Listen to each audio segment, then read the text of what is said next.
पूरा क्वेश्चन देखिए, नहीं समझ में आता तब स्किप करके भागिए ना। पहले तो क्वेश्चन देखो हम क्या बताना चाहते हैं, नहीं देखोगे तब कुछ समझ में नहीं आने वाला। देखिए सॉल्यूशन नहीं समझ में आता तो आप हमें कमेंट्स करिए। देखो क्वेश्चन क्या है, क्वेश्चन नंबर 23 है, पार्ट बी है, सेक्शन कौन सा है, सेक्शन बी है, ठीक।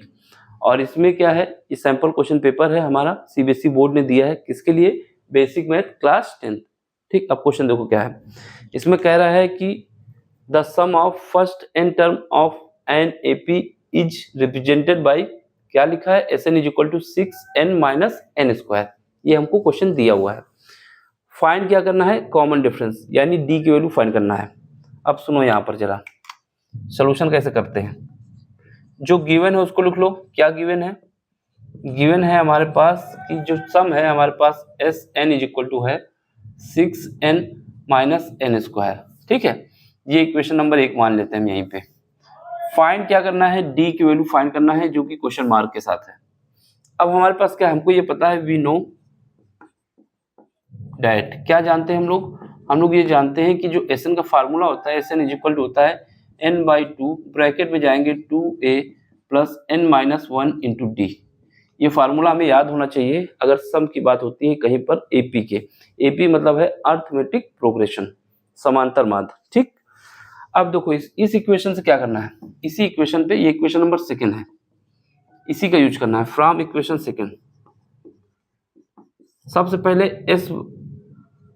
n बराबर क्या रखोगे, 1 रखोगे, n बराबर 1 रखो। जब n बराबर 1 रखोगे तो यहाँ पे क्या आएगा, S1 इज इक्वल टू, यहाँ पर n की जगह 1/2 ब्रैकेट में जाओगे 2a, यहाँ पे क्या आएगा, n की जगह 1 रखोगे तो ये 0 हो जाएगा, और 0 का किसी से भी मल्टीप्लाई हो तो 0 ही आता है। तो ये क्या आ जाएगा, 1/2 इंटू 2a, तो 2 से 2 कट जाएगा तो बचेगा a। इसका मतलब क्या आया कि S1 आ जाएगा मेरे पास a, एक बात, ठीक। अब S1 a आ जाएगा, वही S1 यहाँ पर जब n बराबर 1 रखेंगे तो S1 की वैल्यू यानी a की वैल्यू निकलेगी। समझाने का मतलब ये है कि जब हम इस फार्मूले में n बराबर 1 रखते हैं तो पहले टर्म का सम आता है। इसका मतलब पहला टर्म का सम क्या होता है, जो पहला टर्म होता है वही सम होता है। तो यहाँ पर जब n बराबर 1 यहाँ पर रखेंगे तो a की वैल्यू आएगी, एक बात।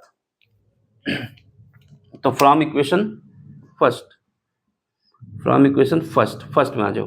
अब क्या है, n बराबर 1 यहाँ पर भी पुट करते हैं, S1 इज इक्वल टू हमारे पास क्या आ जाएगा, 6 इंटू 1 माइनस का 1 का होल स्क्वायर, कितना आ जाएगा, 6 माइनस 1 इज इक्वल टू 5। इसका मतलब क्या हुआ, S1 और S1 दोनों बराबर हैं, इसलिए S1 बराबर A इज इक्वल टू 5। तो पहला टर्म हमारे पास आ गया 5, ये इंपॉर्टेंट बात है। पहला टर्म हमने निकाल लिया, A बराबर हमारे पास क्या आया, A बराबर आ गया 5 जो कि फर्स्ट टर्म है। लेकिन हमें निकालना क्या है, कॉमन डिफरेंस D निकालना है। तो अब हमें सेकंड टर्म भी निकालना होगा, ठीक। अब फिर यूज करोगे फ्रॉम इक्वेशन सेकंड,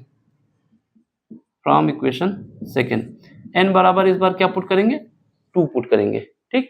अब इसमें 2 पुट करो तो यहाँ पे क्या आएगा, S2 is equal to 1/2 bracket में जाओगे 2a, a की जगह अभी a ही लिखते हैं, ठीक है, अभी a लिखते हैं a, ठीक, प्लस n की जगह कितना रखना है, 2 रखना है, यहाँ पे 2 लिखो, n की जगह 2 लिखना है, 2 माइनस 1, d की जगह d रखेंगे। तो यहाँ से क्या आएगा, ये 2 से 2 कट जाएगा, यहाँ पे बचेगा 2a प्लस d। इसका मतलब क्या हुआ, S2 इज इक्वल टू हमारे पास क्या आएगा, 2a प्लस d। अब इक्वेशन नंबर 2 में आ जाओ, फ्रॉम फर्स्ट, ये सेकंड में हो गया, फर्स्ट पे आओ। n बराबर क्या रखना है, n बराबर यहाँ पर भी 2 रखना है, रखो तो क्या आएगा, S2 is equal to, n की जगह 2 रखना है, 6 इंटू 2 माइनस 2 का स्क्वायर, कितना आ जाएगा, 12 माइनस 4, कितना आ जाएगा, 8 आ जाएगा, ठीक। कितना आया, 8 आ गया।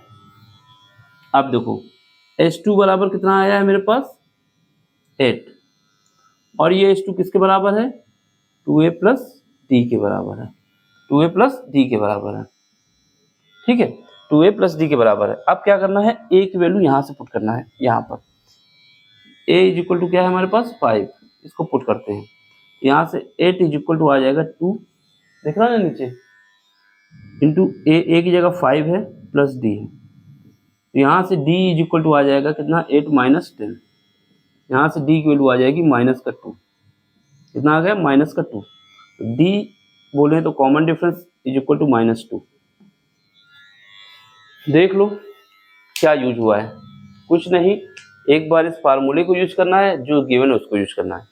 अगर नॉर्मल हम करेंगे क्या करें, किसी के दिमाग चलता है सोचता है कि n बराबर 1 यहाँ पे रखेंगे तो हमारा पहला टर्म आ जाएगा, n बराबर 2 रखेंगे तो दूसरा टर्म आ जाएगा, फिर दोनों का डिफरेंस ले लेंगे तो हमारा कॉमन डिफरेंस आ जाएगा। तो हम लोग क्या करेंगे, n बराबर 1 रखोगे तो यहाँ पर हमारे पास 5 आएगा, n बराबर 2 रखोगे तो 8 आएगा, 8 माइनस 5 कर देंगे 3 आएगा और कहेंगे कॉमन डिफरेंस 3 है और लग जाएंगे।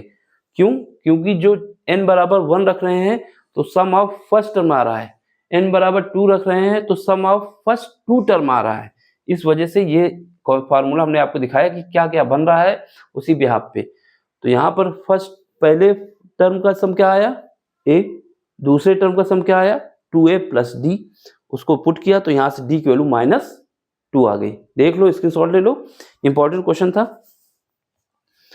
समझ में आया तो लाइक करना, शेयर करना और सब्सक्राइब भी करना, ठीक है। अब मिलते हैं अगले लेक्चर में। Thank you for watching.